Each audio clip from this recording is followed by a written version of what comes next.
Hey, sorry the video is late. I was moving house and I had to wait for 2 weeks for Now TV to come and set up my Wi-Fi. While I was gone, apparently people started licking ice cream in stores and are planning on invading Area 51, and Belle Delphine is selling bathwater? Well, I guess toxic bathwater is a good enough excuse for me to make a video on today's thing I kind of like.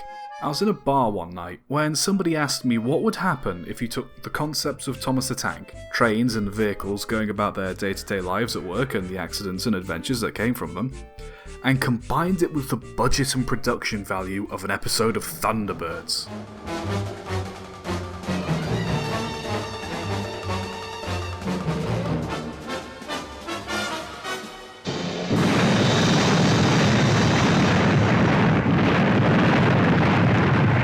I then slowly backed away from him because he was dressed as a smurf, wasted drunk, and had piss dribbling down his trousers.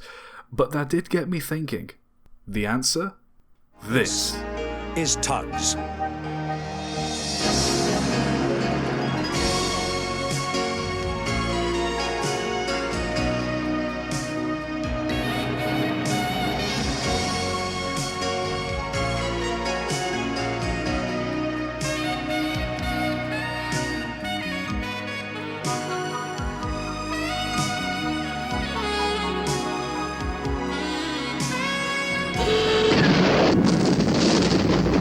Oh god, the dark side. Oh Jesus, help us. Everything is exploding on fire. Oh good.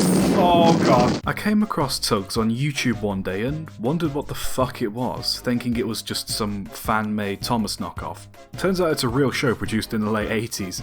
The show was created by Robert Cardana and David Mitten, both having worked on the first 2 seasons of Thomas at the time, and wanted to make something of their own in a similar nature. They settled on tugboats, wrote some scripts, and started producing the show in '87, with the first episode being released in '89, primarily aired in the UK. It revolved around the work of tugboats belonging to 2 different companies in big city ports, somewhere in England during the 1920s. The protagonists are the Star Tugs, consisting of 10 Cents, the young one, right, Captain Star, Big Mac, the tough seasoned Scottish one, I've got to get you out of there fast. OJ, the old Welsh one, I need all the help I can get with that propeller. Top Hat, the stuck-up posh one, Oh, I say hello! Warrior, the big strong dummy with a heart of gold, Hey, I haven't seen anybody. Sunshine, the new one on the team, Yes, no. and Hercules, the boat equivalent of Ricardo.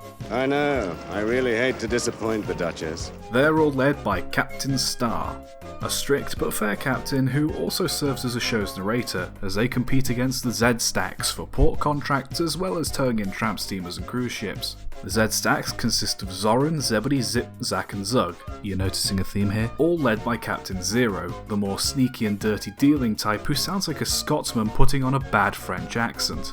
Devious is what's necessary to make an honest living in these days of corruption and bad business ethics. All work and no play makes 10 cents a dull tub. They also seem to know what The Shining is 60 years or so before it was even released. The show consists of 1 series and 13 episodes. I'll get onto why there are so few later. As you'd expect from a kids show, they all consist of messages that kids should learn, such as don't jump to conclusions, don't be a dick, help out your friends, don't be mean to dumb people, the token scary episode, don't fuck with gangsters, don't fuck with logs, and most memorably of all, don't fuck with fire. Jesus Christ! The last thing the narrator says in this episode is really macabre.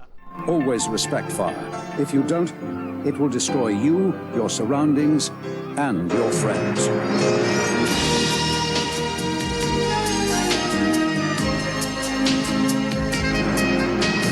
Remember kids, fire is dangerous, and if you're not careful, it'll destroy you, your friends, and the entire dockside. Oh, holy god! The show is actually really well made, with a much higher production value than Thomas. The models are very good, as well as sets, backgrounds and side characters, the whole thing just screaming quality. Everything was filmed in a large shallow water tank built at Shepperton Studios, the same place other kid-friendly productions were shot, including the classic Superman movies, Thomas, Peter Sellers' Pink Panther films, and Alien.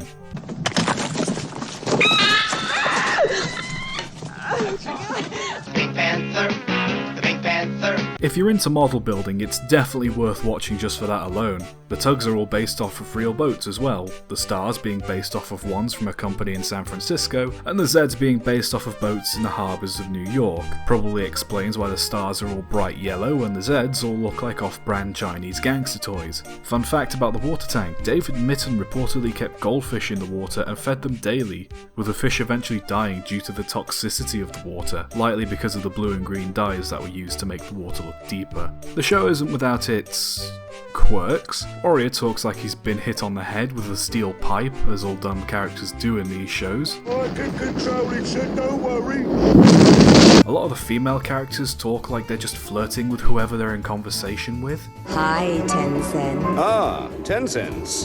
And, well, there's the reoccurring background character of, Izzy Gomez. About it, you South American eater of junk. I mean, even for the late 80s, this could be called pushing it. You got a Mexican tramp steamer that's full of bananas, sleepy, has a floppy mustache, and sounds like this. And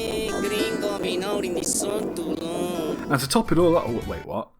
What did he just say? Gringos, who needs them? Well, I mean, I guess it's not the worst thing a character could have said in a kid's show, but still, I get the Zeds are a bit dickish to him, but to put that in? I mean, it's not like he said or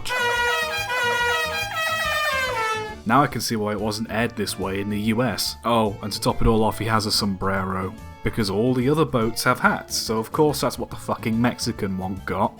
Aside from those, technicalities, the show is actually quite good. Hell, it even has an active fan base to this day, going as far as to form a small trust to buy and preserve the models and display them at the Midland Railway. But if the show was so popular despite, you know, Gringo. then why weren't there more than 13 episodes? In 2008, before his death later that year, David Mitten revealed that he and the other show writers had written over 90 scripts before the first season was even aired, with plans for the second season to be focused more upriver, one of the story locations for the first series. So it obviously wasn't a shortage of writing. Unfortunately, one of the big companies that was funding production, TVS, went bankrupt before a second series could be produced. I wonder where all that money went. Demolished it.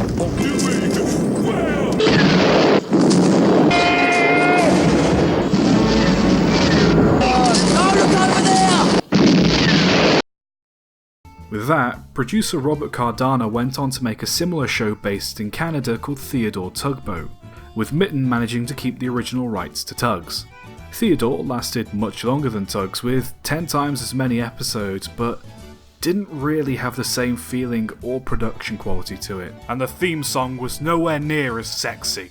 Mitten continued to produce and direct Thomas the Tank until Series 7 when he finally retired. Overall, Tugs is just another unfortunate story of something with great potential losing its chance to show it off. Tells you a lot about the quality of a show like that when, 30 years after it was first aired, people still care about it. It's surprising how many Americans like the British version of the show, as the footage was purchased and heavily edited and redubbed for Salty's Lighthouse in '97, although again, the quality was not as good as that of the original show.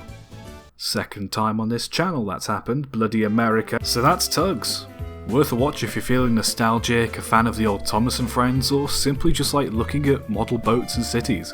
All 13 episodes are on YouTube, so you can pretty much watch them anytime. Goodest Boy Award goes to Warrior.